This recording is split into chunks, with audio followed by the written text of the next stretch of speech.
Assalamualaikum warahmatullahi wabarakatuh. Pada pertemuan kali ini kita akan membahas topik Pancasila sebagai dasar negara. Jadi kita cermati tayangan berikut ini.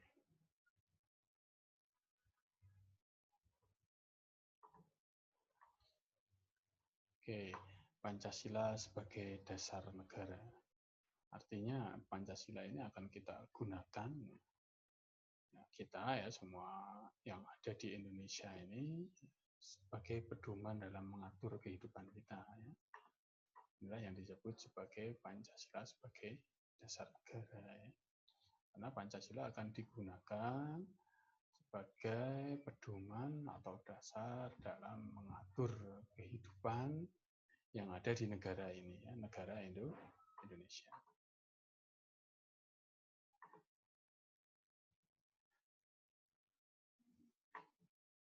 Pancasila akan digunakan ya, untuk mengatur dan mengelola negara. Maka yang akan diatur, karena di dalam negara itu ada penduduknya, wilayahnya, pemerintahannya, yang diatur dengan menggunakan Pancasila ya penduduk yang ada di Indonesia. Yang diatur dengan Pancasila ya wilayah Indonesia ya. Dan pemerintahan yang ada di Indonesia akan diatur ya, dikelola berdasarkan Pancasila. Inilah yang dimaksud dengan Pancasila sebagai dasar negara. Jadi Pancasila akan digunakan untuk pedoman, mengatur penduduknya, wilayahnya, pemerintahnya, supaya apa ya? Supaya mampu mewujudkan tujuan negara ya, yang selama ini dapat kita temukan dalam alinea keempat ya, pembukaan Undang-Undang Dasar 1945 ya. Bahwasanya negara ingin melindungi segenap bangsa Indonesia dan seluruh tumpah darah Indonesia. Kemudian yang kedua, memajukan kesejahteraan umum, ketiga mencerdaskan kehidupan bangsa, dan yang keempat ikut melaksanakan ketertiban dunia. Ini akan diwujudkan ya, oleh negara yang berdasarkan dengan Pancasila. Jadi yang diatur penduduknya, wilayahnya, pemerintahannya ya, untuk mewujudkan tujuan negara. Oke. Hubungan Pancasila dengan pembukaan Undang-Undang Dasar 1945 ya, mengapa perlu kita bahas? Karena tadi kita sudah jelaskan ya, bahwasanya Pancasila akan dijadikan pedoman untuk mengatur supaya mewujudkan tujuan negara yang 4 tadi ya, yang termuat dalam pembukaan Undang-Undang Dasar 1945. Pasti ini akan ada hubungannya ya. Kita ulas hubungan secara formalnya, bahwasanya rumusan Pancasila sebagai kaidah negara yang mendasar ya, itu ada ya di pembukaan Undang-Undang Dasar 1945.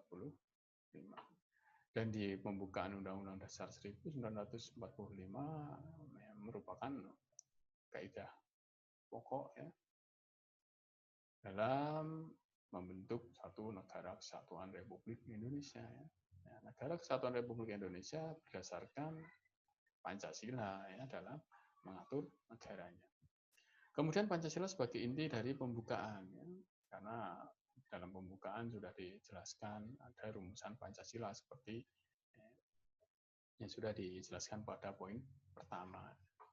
Dan yang keempat, pembukaan ya tidak tergantung pada batang tubuh Undang-Undang Dasar 1945 ya. Jadi justru batang tubuh ini bisa dirubah ya, dirubah, diamandemen ya, isinya ya, pasalnya ya bisa diperbaiki, bisa ditambahi narasinya ya, bisa diperjelas, bisa dihilangkan apabila sudah tidak dibutuhkan ya.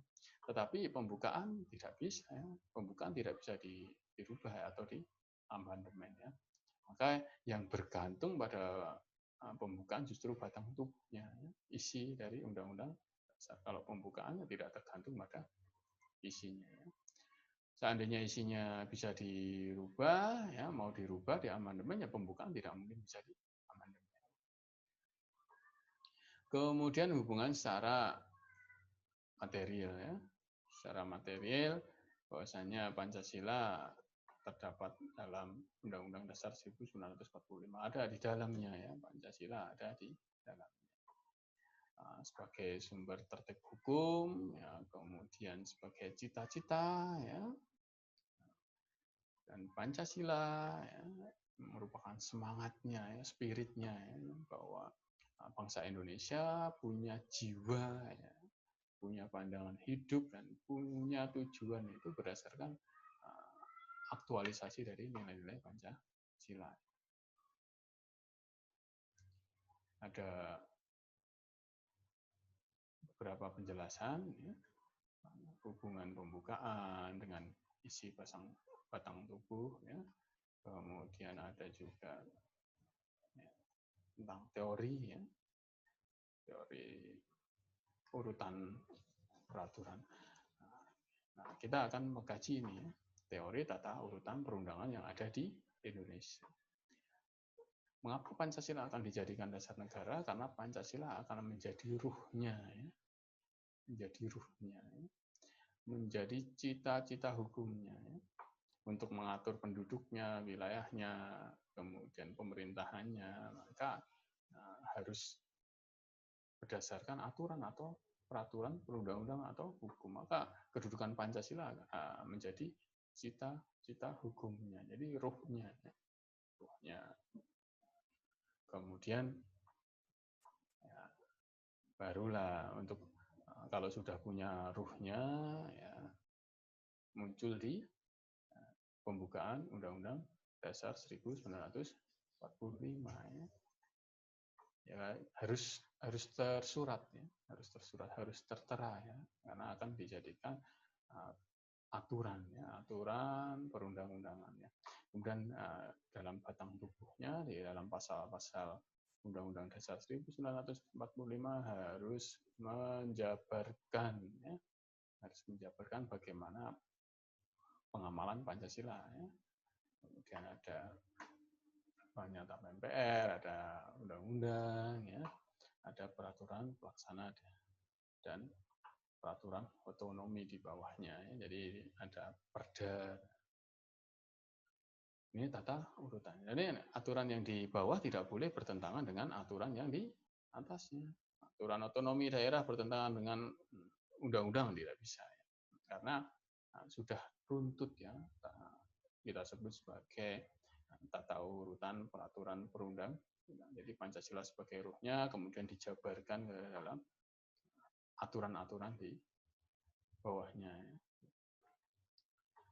Berdasarkan Undang-Undang Nomor 15 Tahun 2019 tentang perubahan atas Undang-Undang Nomor 12 Tahun 2011 tentang pembentukan peraturan perundang-undangan, maka Pancasila yang sudah jadi ruh tadi ya dimuat dalam Undang-Undang Dasar, kemudian termuat dalam ketetapan MPR, ya ada undang-undang atau peraturan pemerintah pengganti undang.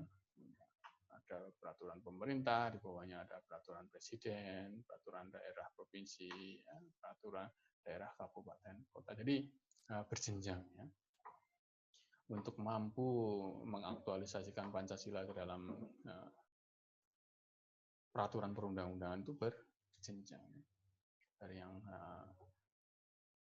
dasar hingga peraturan operasional di daerah kabupaten atau kota, ini berjenjang ya. Dan aturan di bawah ini seperti yang saya katakan tadi tidak boleh bertentangan dengan aturan-aturan yang ada di atasnya ya. Menurut Kailan ya, bahwasanya kedudukan Pancasila sebagai dasar negara yang pertama itu harus menjadi sumber dari segala sumber tertib hukum di Indonesia. Seperti yang sudah dijelaskan tadi, berjenjang bahwa ruhnya itu Pancasila ya. Ruhnya adalah Pancasila. Kemudian yang kedua meliputi suasana kebatinan ya, dari Undang-Undang Dasar 1945. Jadi penjabaran dari pasal-pasal yang ada di dalam Undang-Undang Dasar 1945 itu merupakan ya ini aktualisasi dari apa yang diinginkan ya oleh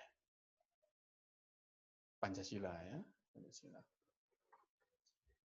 Kemudian yang ketiga, mampu mewujudkan cita-cita hukum bagi dasar negara, baik hukum dasar tertulis maupun tidak tertulis.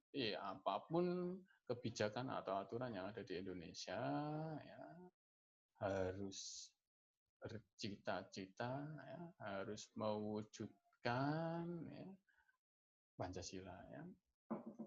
Kemudian yang keempat, mengandung norma dan mengharuskan Undang-Undang Dasar mengandung isi yang mewajibkan pemerintah, ya, penyelenggara negara, bahkan partai politik, ya, organisasi masyarakat memegang teguh Pancasila sebagai moral rakyat yang luhur. Ya.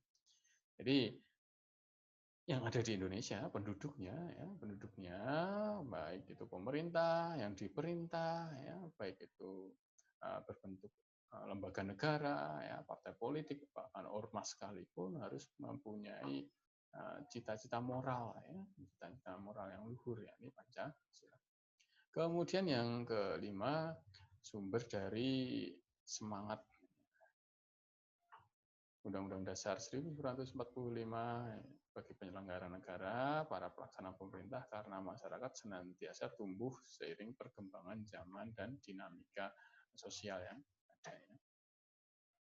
Jadi meskipun kita mengalami perkembangan zaman, ada dinamika sosial yang sangat dinamis, ya, tiap saat bisa berubah. Tapi ingat, ya, kita punya Pancasila sebagai dasar dalam mengatur kehidupan ini. Meskipun zamannya berkembang dan menuntut Undang-Undang Dasar 1945 mengalami amandemen atau perubahan, tapi tetap, ya, rohnya atau semangatnya, cita-cita luhurnya itu harus bermuara pada nilai-nilai Pancasila. Ya. Mau mengalami dinamika kehidupan apapun, ya, harus kembali lagi ke Pancasila sebagai dasar negara. Ya, jadi